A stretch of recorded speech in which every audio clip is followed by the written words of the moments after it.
আসসালামু আলাইকুম ওয়া রাহমাতুল্লাহি ওয়া বারাকাতুহু। কেমন আছো সবাই? আজকে আমি নবম দশম শ্রেণীর বীজগাণিতিক রাশি এর খুব সুন্দর ম্যাথ নিয়ে তোমাদের সামনে হাজির হয়েছি।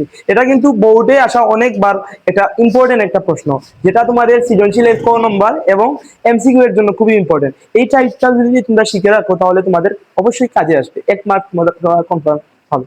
চলো শুরু করা যাক। দেওয়া আছে y minus two by y equal to twice a. এটা থেকে আমরা এই মানটা বের করব। তাহলে আমাদেরকে দেওয়া আছে যেটা গিভেন, যেটা সেটা লিখতে হবে। Given is equal to y minus two by y is equal to two a. এখন এটা থেকে আমরা বুঝতে পারছি এটা এখানে লসাগু নিতে হবে। লসাগু যদি আমরা নেই, নিচে লসাগু হবে y, আর y এর সাথে y গুণ করলে হবে y স্কয়ার, মাইনাস y এর সাথে y ভাগ করলে কি হয়? 1 হয়। 1 কে যদি আমরা 2 দিয়ে গুণ করি তাহলে হবে y 2 একে 2 সমান 2a।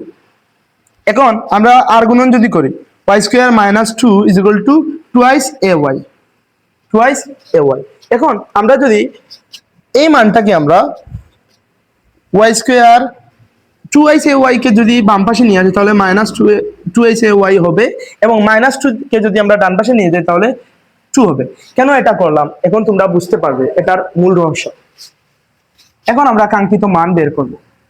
এটা হচ্ছে মান, অতএব 6a divided by y square minus twice a y minus 1 সমান কত হবে সেটা আমরা বের করবো।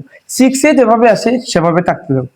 6a Y square minus 2ay, এটার মান আমরা একটু আগে বের করেছি। এটার মান কত? 2।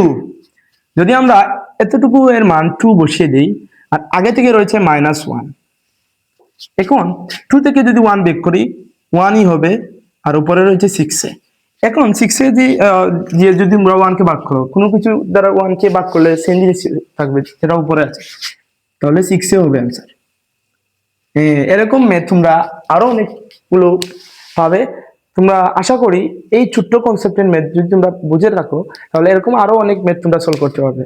তাহলে সবাই আমাদের ভিশনারি কোচিং সেন্টারের পেজটি ফলো এবং লাইক কমেন্ট শেয়ার করে দাও।